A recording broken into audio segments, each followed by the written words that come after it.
یہ ہمیں کینیڈا سے شبانہ نوید صاحبہ کی طرف سے موصول ہوا ہے۔ کل سا انہوں نے جہیز کے متعلق پوچھا کہ اسلام کی جہیز کے متعلق کیا تعلیم ہے؟ دیکھیں جی، جہیز تو وہ تحفہ ہے، وہ سامان ہے جو شادی کے موقع پر بچی کے والدین اسے دیتے ہیں۔ تو اگر والدین اپنی توفیق کے مطابق اپنی بیٹی کو شادی پر کچھ دیتے ہیں، تھوڑا یا زیادہ، تو یہ کوئی ناپسندیدہ یا ناجائز بات نہیں ہے۔ چنانچہ جب حضرت رسول پاک صلی اللہ علیہ وسلم نے حضرت فاطمہ کی شادی کی تو وہ بڑا ہی تنگ دستی کا زمانہ تھا۔ تو حضرت علی جن کے ساتھ حضرت فاطمہ کی شادی ہوئی تھی، وہ خود بیان کرتے ہیں کہ رسول پاک صلی اللہ علیہ وسلم نے حضرت فاطمہ کو جہیز میں اوڑھنی، مشکیزہ اور تکیہ دیا، جس میں اذخر گھاس بھرا ہوا تھا۔ تو ماں باپ کا شادی کے موقع پر اپنی بچی کو اپنی توفیق کے مطابق تھوڑا یا زیادہ جیسی بھی توفیق کو دینا، یہ شرعاً جائز ہے۔ اور لیکن شادی کے موقع پر اس بچی کی خاوند یا بچی کی سسرال کا بچی کے والدین سے یہ مطالبہ کرنا کہ شادی کے موقع پر بچی کو فلاں فلاں سامان دو، فلاں فلاں چیز دو، یہ بات ناجائز ہے۔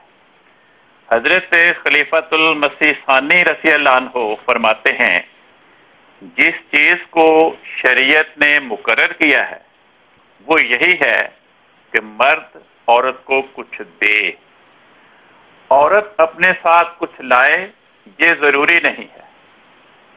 اور اگر اس کے لیے کوئی مجبور کرتا ہے تو وہ سخت غلطی کرتا ہے۔ ہاں، اگر اس کے والدین خوشی سے کچھ دیتے ہیں تو اس میں کوئی حرج نہیں، لیکن یہ ضروری نہیں۔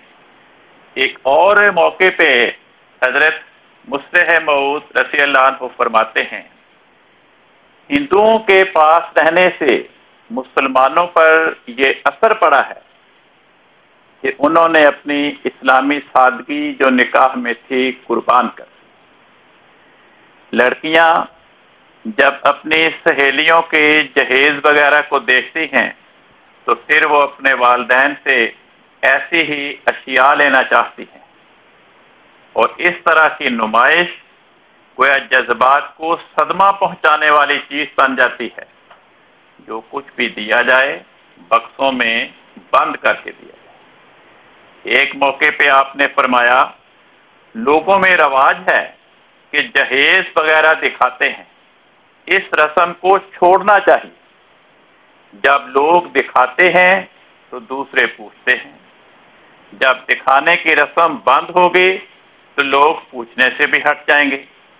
ہمیشہ اس بات پر جانبین کی نظر ہونی چاہیے کہ ہمارے دین پر، ہمارے اخلاق پر اس معاملے کا کیا اثر پڑے گا۔ ایک نکاح کے موقع پر حضرت خلیفۃ المسیح ثانی رضی اللہ عنہ نے خطبہ میں فرمایا، شریعت نے صرف مہر مقرر کیا ہے، اس کے علاوہ لڑکی والوں کی طرف سے زیور اور کپڑے کا مطالبہ ہونا بے حیائی ہے، اور لڑکی بیچنے کے سوا اس کے اور کوئی معنی میری سمجھ میں نہیں آتے۔ یہ تو خاوند کا کام ہے کہ اپنی بیوی کے لیے جو تحائف مناسب سمجھے لائے، اسے مجبور کر کے تحائف لینا ایسا ہی ہے جیسے کوئی کسی کو گردن سے پکڑے اور اس کے منہ پر مکہ مار کر کہے مجھے چومو۔ وہ بھی کوئی پیار ہے جو مار کر کرایا جائے؟ اسی طرح وہ کیا تحفہ ہے جو مجبور کر کے اور یہ کہہ کر کہ اگر یہ چیزیں نہ دو گے تو لڑکی نہیں دی جائے گی، وصول کیا جائے۔ یہ تحفے نہیں بلکہ جرمانہ ہوگا، جس سے محبت نہیں بڑھ سکتی بلکہ رنجیدگی پیدا ہوگی۔ میں آئندہ کے لیے اعلان کرتا ہوں کہ اگر مجھے علم ہو گیا کہ کسی نکاح کے لیے زیور اور کپڑے وغیرہ کی شرائط لگائی گئی ہیں یا لڑکی والوں نے ایسی تحریک بھی کی ہے تو ایسے نکاح کا اعلان میں نہیں کروں گا۔